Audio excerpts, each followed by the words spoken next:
Minecraft villages are so peaceful until they're not. The sound of that horn must be the scariest things villagers go through in life. The sound of pillagers coming through to raid their homes and kill their family and friends. But pillagers have feelings too. My mission today is to learn more about them.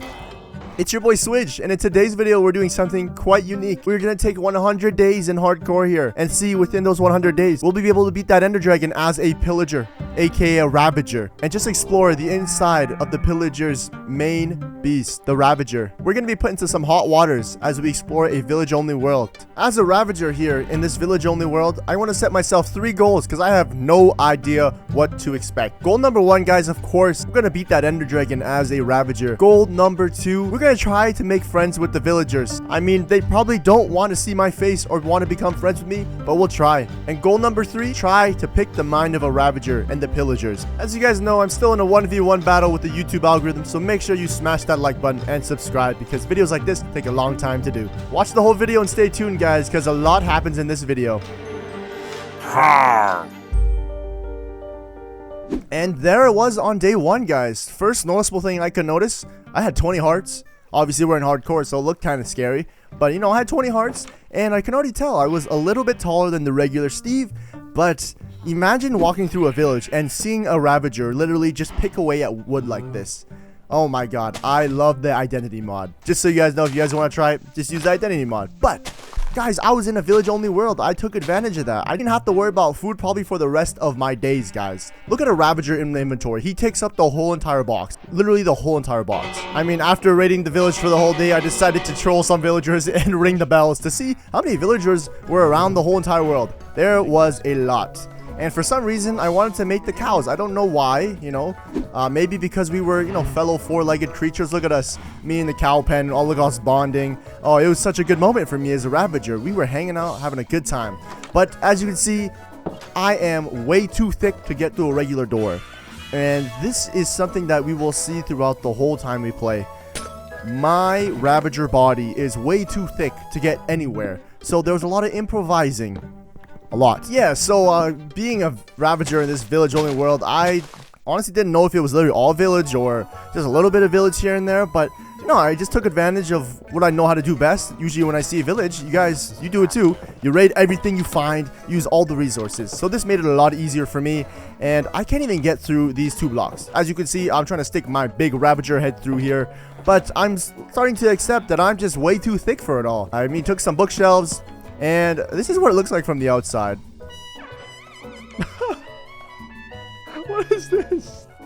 Yeah, I noticed when I hopped in the bed as a Ravager, the angle wasn't what I was used to, and so I had to see it from an outsider's perspective, and it was quite interesting. Day 2, I ran into this farmer, and I realized there's so much hay bales and wheat around me. Why am I not trading emeralds with villagers? So that was something that stuck in my head, but I spent the rest of day 2 just still, you know, running around the world, seeing what these villages had to offer. I mean, obviously there was a lot of villages, and I even took some time to go mining so I can get myself an iron set. I mean, obviously Ravagers don't wear armor, but I could wear it so I could get the protection. Then I found out that mobs, they don't actually see me as a threat until I swing at them, because I guess I am a fellow hostile mob, and they treat me with the same respect. The night of day 2, I think I laid my eyes on my number 1 nemesis, that Iron Golem. I also was just kind of looking at the Ravager's body in general and just still in shock that I was a Ravager. The morning of day 3, it was go time, guys. Your boy Swidge, he had to prove his dominance, prove he was king of this village world only. I get it. You're an Iron Golem. You're the protector of these villagers. You fight zombies, creepers, skeletons. But no, you've never seen anything like me. Ricky the Ravager. Okay, I won't lie, guys. You got me down to 3 hearts on full iron armor, so I definitely got scared. I dragged it out towards the river. I was determined to kill this Iron Golem. I ate. I went down from below, got a better angle, and boom. You already know, man. You see Ricky the Ravager? Yes, sir. My alter ego this game, this video, is Ricky the Ravager. Everyone comment down in the comment section below right now, man. Ricky the Ravager. And, yeah. The next day I saw another Iron Golem. I didn't want to look him in the eye because I just taken out his friend and maybe he'd take me out.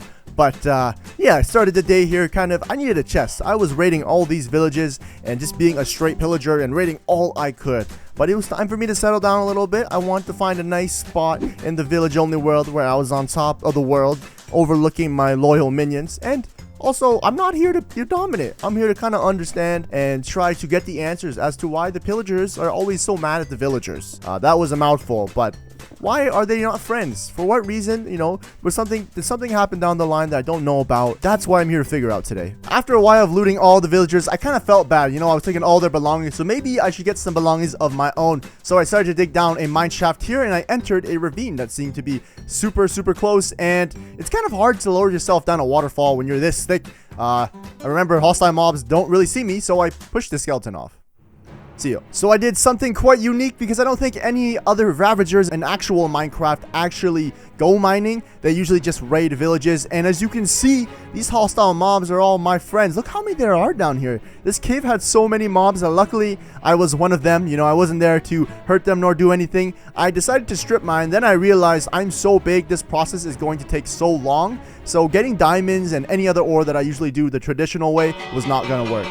Then it came to me, guys. It was time to call all the villagers back in their homes because it was time for me to befriend the villagers, aka put them into boats and use them as trading machines. To be fair, guys, if I was not even playing a Ravager and I was playing as my regular old Steve, I would do the exact same thing here. So that doesn't make me an enemy to these villagers. I did this insane boat clutch on this villager and grabbed him here, and I decided this would be a good spot to start my friends army. Yeah, these guys were my friends. They were here under their own will. They wanted to be here because I was a Ravager, because you guys know villagers love Ravagers. So I spent the whole day here gathering villagers of all occupations into this hole here.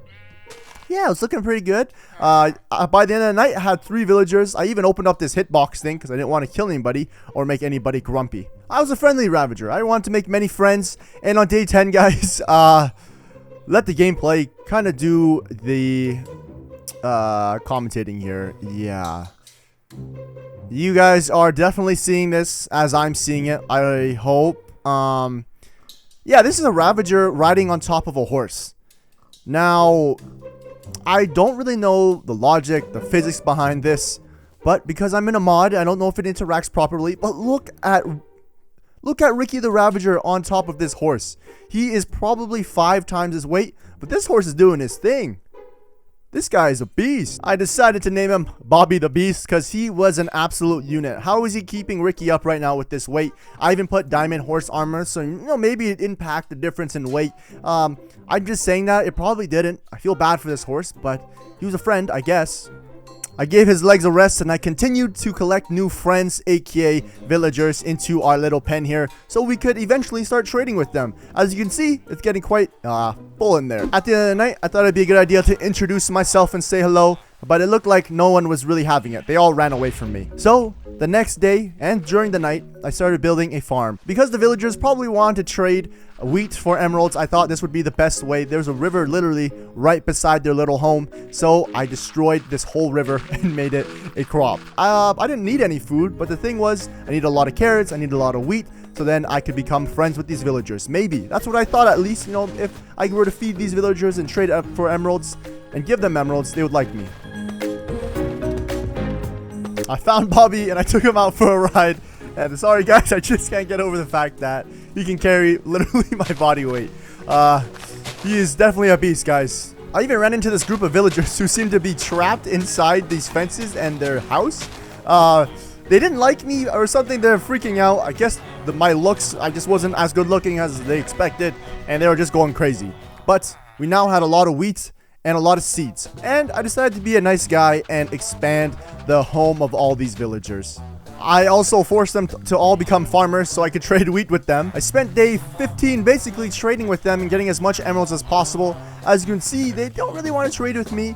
I have to right click them to get their attention, but they're all running around. It looks quite funny. You know, I don't think I've ever seen villagers look this way. I tried to make a armor right here, and it actually ended up working. It just took a little bit, and I maxed them out, and I can now get diamond armor. Thank goodness I did this, because there was no way I was going to go strip mine and actually make an enchantment table, because my big body there was no way I was going to fit inside the mine shafts looking for diamonds. And the enchantments on the diamond armor weren't bad whatsoever. You know, they definitely do the job. It was also just really nice to take off the iron armor because it wasn't doing that much.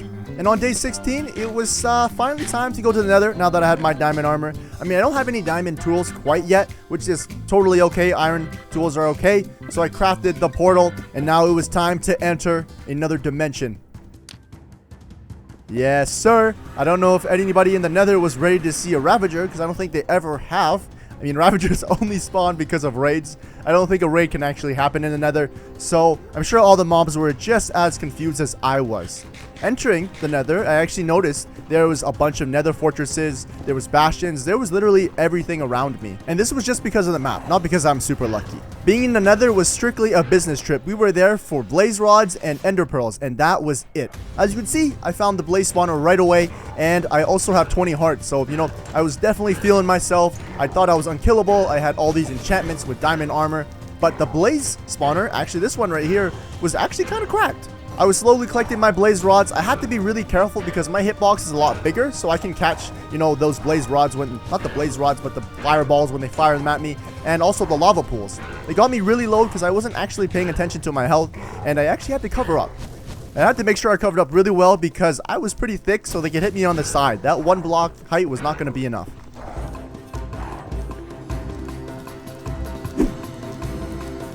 I was completely surrounded, but I remembered, as soon as I healed up, I'm a Ravager, so I charged in with full force and killed all the blazes I could.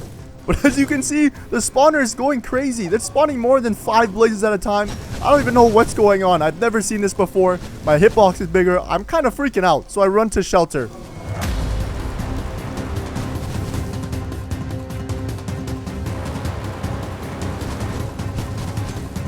It was crazy. I killed my last blaze, got my blaze rod, and I was out. There was no need to be there anymore. I tried to run. They were nailing me left, right, and center. They nearly got me. I could have lost the whole entire world, but I got out safely. I was so close. I had like 4 hearts at one point. There was a bastion super near me, as you guys can see, and it had a bunch of gold blocks. So I didn't have to worry about finding gold, and I mined all of it. Surely this was enough to trade with the piglins. I even found some lodge stone. I'm not sure if that's a rare block or not. I thought it was pretty cool, so I took it. It was quite interesting traveling through the nether as a Ravager. Not only, like, did nothing aggro from me, but it was just really weird being so chunky and trying to move around the world. I found a group of piglins here. They were quite friendly, and I decided, you know, maybe these guys were going to be the ones I wanted to trade with. So the trading process began.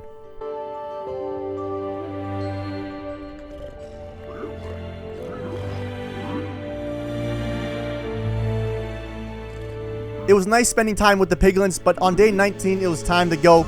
We finally had what we needed, at least 20 ender pearls, and we had a lot of blaze rods. So we had enough eyes of ender to go find that end portal.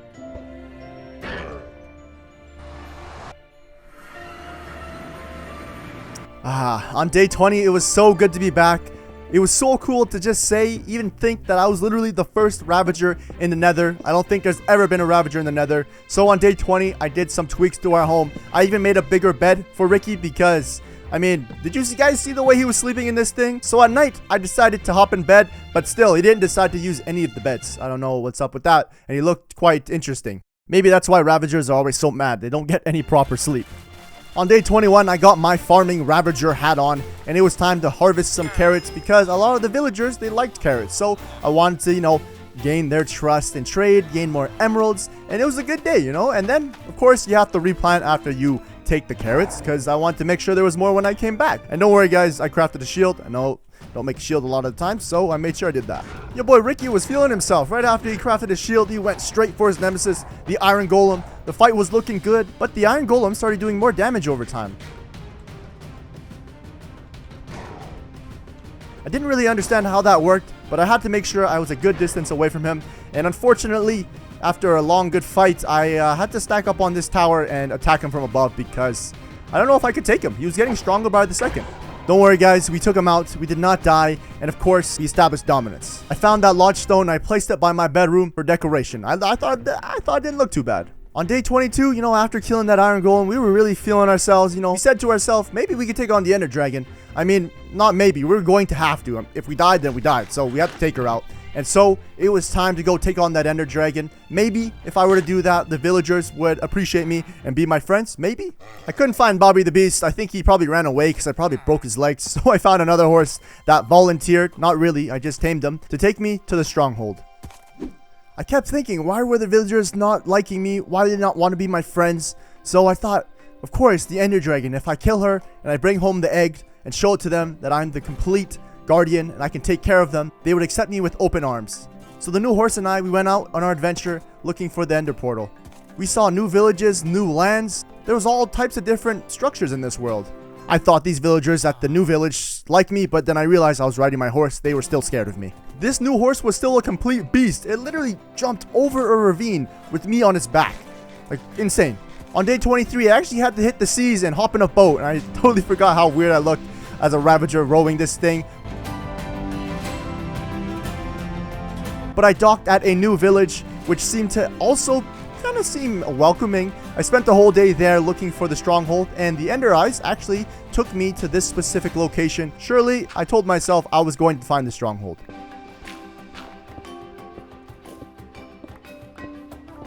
After digging for a short while, I actually found the stronghold blocks. I could see the stone brick, and I also saw the iron bars, which meant that the portal was going to be on the other side of this wall.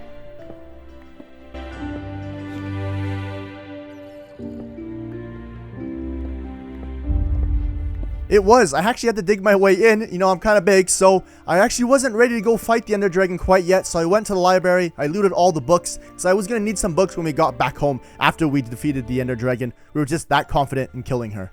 I wasn't worried about looting, so I started filling in the portal. One after one. Boom. It was ready to go. The Ender Dragon was not ready for us.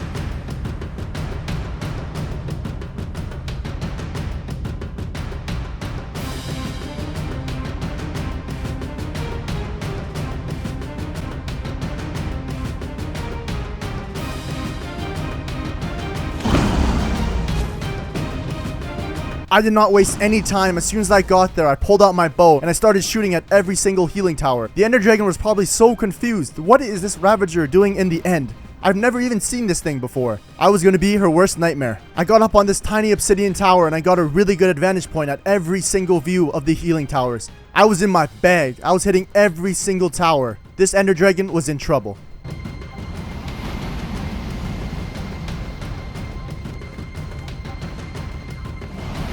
I built as close as I could to her. I looked her in the eye. And I think at that moment, she knew that she was going to die. I only had an iron sword, but that was okay. My bow shots were on point. It was really hard to actually reach the dragon when she was on the ground because my hitbox was so big. And she would just hit me as soon as I got an inch close. And for some reason, she kept using Dragon's Breath. Usually, she doesn't use it that much. She was spamming it on me. I got as much hits as I could when she was on the ground, but I had to take a lot of damage because of that. There was a few times where I nearly died. But I got her so low with the bow, and she was coming down, and it was almost her time to die.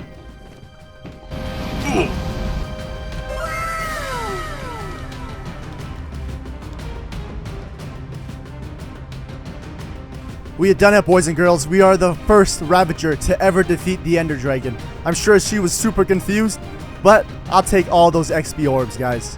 Can't forget the Ender Dragon egg. And I was out. Ricky was feeling like a new man as soon as he got back to the overworld. We spawned right back on our bed just where we left off. We spent that day building an enchantment station, but we realized that we don't even have any diamonds, so I placed a hay bale there. I built a few other things like a tower for our Ender Dragon egg with a bell on it, and I made a 3x3 emerald area. And I just defeated the Ender Dragon. I had the egg, I put it in my hands, and now I could show the villagers I could take care of them. And would they be my friends after this? I even held emeralds and the egg in my hand. And it just wasn't enough. I finally understood why the pillagers were always so mad. No matter what they did, they could not please the villagers. I don't know what took over me, but I built a flint and steel and I lit up every single village house I could see. I even lit myself up in the process. I did not care. I was so reckless, I had no idea what had taken over me.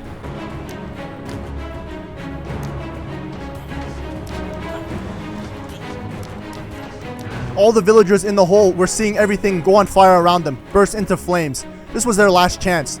But there was no more last chances for me. I finally understood why the pillagers, specifically the Ravager, was always so angry. First of all, he couldn't sleep correctly. And the villagers didn't like him.